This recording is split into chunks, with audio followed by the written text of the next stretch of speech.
Welcome to Kenton's videos. Enjoy the video.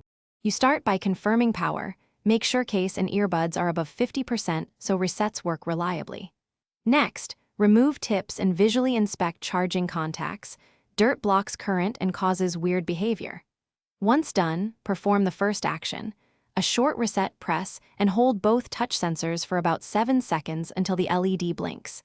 This clears temporary glitches and stops hung Bluetooth sessions, which is why we begin here, instead of repairing right away. Once the quick reset is done, dive deeper. Carefully clean charging pins and contact surfaces with a 70% isopropyl swab. Avoiding liquids in the driver mesh preserves drivers. Then make sure you run the Sony Headphones Connect app to check firmware and select the proper codec, LDAC or AUC, because codec mismatch causes skips and latency. After that, forget the WF-1000XM4 on your phone. Open the case and press the pairing button to create a fresh Bluetooth profile. Finish by confirming behavior. Test calls, music, and ANC toggles. Make sure ear tips provide a proper seal because a bad fit mimics driver faults.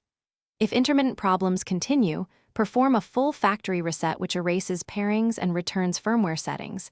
This is the nuclear option.